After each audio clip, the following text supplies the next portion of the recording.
ఏంటి ఒకటి మాత్రం క్లియర్ అండి, ఈ రోజు జరుగుతున్న సంఘటనలు ఇప్పుడు మీరు ఎప్పుడైతే ఈ వరుసగా సంఘటనలు జరుగుతున్నాయి మైనర్ బాలికల మీద, నేనేమంటానంటే మైనర్ బాలికల మీద మేము కూడా దాని మీద అధ్యయనం చేస్తున్నాం పోలీస్ డిపార్ట్మెంట్ వాళ్ళతో.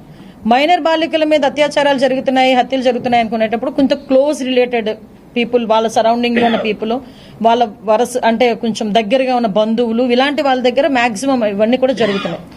ఇవన్నీ ఒక ఎత్తు, నేను వీటి అన్నింటి గురించి మాట్లాడాలి, దీని మీద ఎట్టి పరిస్థితుల్లోనే ఒక కంక్లూజన్ అయితే తీసుకురావాలి, దీని మీద చర్యలు అయితే తీసుకోవాలి. డెఫినెట్ గా దాని మీద మేము చర్యలు తీసుకుంటాము. అట్ ద సేమ్ టైం ఒక అవేర్నెస్ ప్రోగ్రామ్ కూడా, ఒక స్పెషల్ డ్రైవ్ పెడతాం. Women child welfare, education department, police department కలిపి ఒక స్పెషల్ డ్రైవ్ కూడా పెడతాం. ఒక 6th క్లాస్ లోపు పిల్లల వరకు కూడా ఒక బ్యాట్ టచ్ ఏంటి, గుడ్ టచ్ ఏంటి అన్న విషయంలో అవేర్నెస్ తీసుకురావడం, కానీ 6th క్లాస్ తర్వాత కూడా అప్ టు 18 years వరకు, అప్ టు కాలేజ్ లెవెల్ వరకు కూడా వాళ్ళకి ఏంటంటే చాలా మంది ఏం చేస్తున్నారంటే, నేను చాలా కేసులు చూస్తున్నాను, చాలా మంది ఏంటంటే 8th క్లాస్ 9th క్లాసుల్లోని పిల్లల్ని పాపం ట్రాప్ చేయటం, ఆ పిల్లలు చనిపోవటం, ఇలాంటి సంఘటనలు జరుగుతున్నాయి. వాటికి కూడా మేము ఒక అవేర్నెస్ క్రియేట్ చేయడానికి, వాళ్ళకి కూడా పేరెంట్స్ కి టీచర్స్ కి at the same time students కి ఒక డ్రైవ్ కూడా ఏర్పాటు చేయడానికని మేము అందరం కూడా సిద్ధపడ్డామండి. ఇవన్నీ ఒకటైతే నేనేమంటానంటేనండి, పాస్ట్ జరిగిన పోలీసు వ్యవస్థ మొత్తం అంతా నిర్వీర్యం అయిపోయింది. మీరు నమ్ముతారా, ఒక ఫింగర్ ప్రింట్ సిస్టమ్ ఒకటి ఉండేది. ఒక క్రిమినల్ ఎక్కడైనా పట్టుబడ్డాడు అనుకోండి, వాడి కనుక ఫింగర్ ప్రింట్ ఇస్తే వాడి మీద ఎన్ని కేసులు ఉన్నాయి మొత్తం అన్ని బయటకు వచ్చేస్తాయి. వాడు ఇంతకుముందు వాడి క్రిమినల్ హిస్టరీ అంతా బయటకు వచ్చేస్తుంది. అలాంటి సిస్టమ్ మొత్తం లేదు. ఈ లాస్ట్ 5 years అది పని చేయలే, డబ్బులు ఇవ్వలేదు, అది వర్క్ చేయడం మానేసి. At the same time CC cams పని చేయలేదు, సీసీ క్యామ్లు బిగించినప్పుడు డబ్బులు ఇవ్వలేదు. ఎవడు చేస్తాడు? ఈరోజు వ్యవస్థ అంతా కంప్లీట్, ఈవెన్ సెబ్ అని చెప్పి గాంజాయిని సెబ్కి ఇచ్చి ఎక్సైజ్ డిపార్ట్మెంట్ నుంచి దాన్ని పక్కకు తోసేసి, సెబ్లో కూడా దానికి సెపరేట్ గా కాన్సన్ట్రేషన్ లేకుండా గంజాయిని విపరీతంగా పెంచేశారు. సో ఓవరాల్ గా ఏం జరుగుతుందంటే, ఏదో అంటారు కదా, లాస్ట్ వీళ్ళు వేసిన విషపు బీజాల తాలూకా దాన్ని ఏమంటారంటే అవశేషాలు అనమాట ఇప్పుడు జరుగుతున్న సిచ్యువేషన్స్ అన్ని. ఆ వాటిని మేము కంట్రోల్ చేసుకోవాలి. డెఫినెట్ గానండి, మేము హైప్ క్రియేట్ చేయడం కాదు, అధికారంలోకి వచ్చిన తర్వాత యాజ్ పర్ రూల్ మేమేమి జగన్మోహన్ రెడ్డికి మళ్ళీ ఇలా పిలిపించి అల్లాడిని చంపి వీడిని చంపి అని మేము చెప్పలేం. మా నాయకుడు అలాంటి నాయకుడు కాదు. మా నాయకుడికి ఒక నిబద్ధత ఉంటుంది.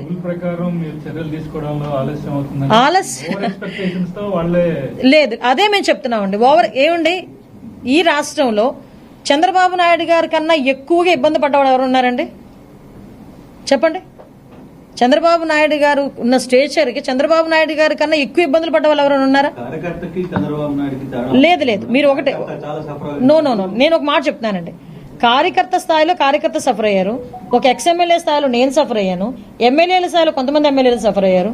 అందరికీ మించి 14 సంవత్సరాలు ముఖ్యమంత్రి చేసి ఇంకో 15 సంవత్సరాలు అపోజిషన్ పార్టీ లీడర్ చేసిన చంద్రబాబు నాయుడు గారే 53 రోజులు సఫర్ అయ్యారు ఏమీ లేకుండా.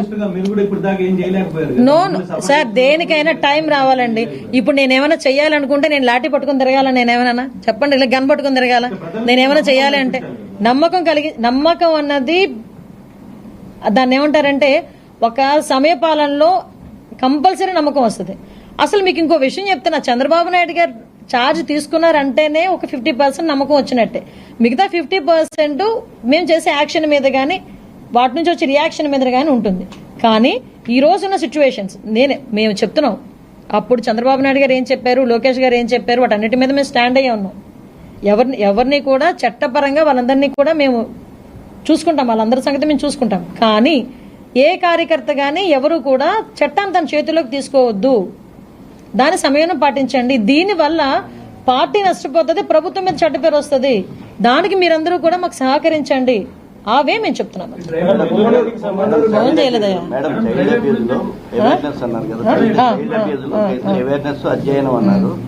But there must be strong warning from government side. Sure అండి. ఇప్పుడు మీకు సార్ కూడా లాస్ట్ టైం చెప్పారు, ఏదైతే మైనర్ల మీద జరుగుతున్న వాటి మీద ఇమీడియట్ గా ఫాస్ట్ ట్రాక్ కోర్ట్స్ కూడా పెట్టి, స్పెషల్ కోర్ట్స్ కూడా పెట్టి తొందరగా జడ్జిమెంట్లు వచ్చే కార్యక్రమాన్ని కూడా, అంటే విత్ ఇన్ 2-3 months లో. ఏమంటే నేను ఒకటే చెప్తున్నా, ఓకే చేసేవాడికి ఏదంటారు కదా, కాసిన చెట్టుకే దెబ్బలు తగులుతుంది, దాని గురించి మేమేం పట్టించుకోం. కానీ ఇంతకు ముందు దిశ చట్టం అని 4 సంవత్సరాలు ఆడుకున్నారండి. ఏదండి ఆ చట్టం? దిశ యాప్ అని చెప్పి మగాళ్ళ చేత కూడా దిశ యాప్ ఏమో డౌన్లోడ్ చేయించారు. మీరు పాత్రికేయులని తెలియకపోతే మీ చేత కూడా రోడ్డు మీద ఆపి తీయించుకునే వాళ్ళేమో, దిశ యాప్ మీ దగ్గర కూడా డౌన్లోడ్ చేయించే వాళ్ళేమో. వాళ్ళు చేశారు, మీరు కూడా. సంతోషం, వెరీ గుడ్. సో దట్ నేనేమంటానంటే ఇప్పుడు అయిపోయింది, ఏదో అయిపోయింది. ఇప్పుడు జరగాల్సిన దాని మీద మేము సీరియస్గా ఉన్నాము, మేము చాలా సీరియస్గా ఉన్నాము. రోజుకు 3 ట్వీట్లు మమ్మల్ని ట్యాగ్ చేసి పెట్టేస్తే పని అయిపోయిందని కూర్చుంటే, మేము అలాగే ఇంట్లో కూర్చుంటే కనుక అవ్వదు కదా. కంపల్సరీగా దీని మీద ఏదో అంటారు కదా, రూట్ లెవెల్ వరకు కూడా ఇబ్బంది లేకుండా చూసుకోవాల్సిన బాధ్యత తీసుకోవాలి. కాబట్టి దానికి కూడా పార్టీ క్యాడర్నే కాదు, ప్రజల్ని కూడా సహకరించమని మేము కోరుకుంటున్నాం. అంటే దాన్ని బట్టే అర్థమవుతుంది కదా, ఆయనే కావాలని కూర్చొని రెచ్చగొట్టుకుంటున్నాడా ఏంటి ఏమో. ఇప్పుడు అక్కడ సిచ్యువేషన్ ఇబ్బంది కలుగుతుంది అనుకునేటప్పుడు కదలాలి కదా. సో ఇదేం లేదు రండి, అన్ని క్లియర్ అవుతాయి, ఇబ్బంది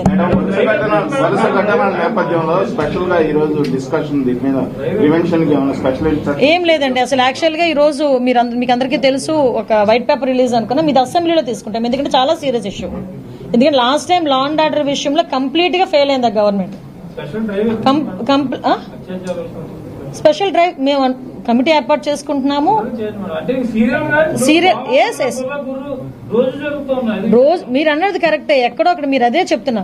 మనం కూడా ఇక్కడ సిచ్యువేషన్స్ ఎలా ఉన్నాయంటే, చిన్న పిల్లల మీద అత్యాచారాలు అనేసరికి అసలు ఎట్టి పరిస్థితిలోని టాలరేట్ చేయకూడదు. ఆ టాలరేట్ చేయలేని ఆ సిచ్యువేషన్ లో కంపల్సరీగా మనం కూకటి వెళ్తూ దీన్ని పెకిలించాలనుకుంటే కనుక తల్లిదండ్రుల దగ్గర నుంచి కూడా అవేర్నెస్ రావాలి. వాళ్ళకి కూడా తెలియాలి ఏం జరుగుతుంది, తల్లిదండ్రులకి, టీచర్స్ కి, పిల్లలకి, అందరికీ కూడా. So women and child welfare, education department and home department 3 కలిపి తీసుకుంటాం. Okay, thank you.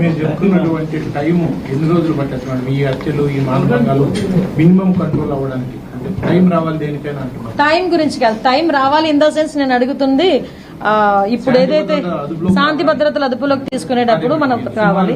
ఇవి మాత్రం డే ఫస్ట్ నుంచి, ఈ రోజు మనం అనుకున్నాం అనుకోండి, ఈ రోజు నుంచి ఏమీ జరగకూడదురా భగవంతుడా అనుకోవాలి. ఈ రోజు నుంచి అనుకోవాలి ఏం జరగకూడదురా భగవంతుడా అని. జరగకుండా చూసుకునే దానికి ప్రతి ఒక్కరు కూడా కార్యముఖులు అన్ని డిపార్ట్మెంట్లు కలిసినాయండి ఈ రోజు. అన్ని ఉమెన్ అండ్ చైల్డ్ వెల్ఫేర్ కానీ, ఎడ్యుకేషన్ డిపార్ట్మెంట్ కానీ, పోలీస్ డిపార్ట్మెంట్ కానీ, దీని మీద కరెక్ట్ గా ఒక 10 days కంప్లీట్ గా దీని మీద స్పెషల్ డ్రైవ్ పెడతాం. ఓకే, ఎందుకంటే ఇప్పుడే డిపార్ట్మెంట్ అందరూ కూడా మారారు, ఎస్పీస్ మారుతున్నారు, ఇంకా షఫ్లింగ్స్ అవుతున్నాయి. సో ఒక స్ట్రీమ్ లైన్ లోకి వచ్చేస్తారు.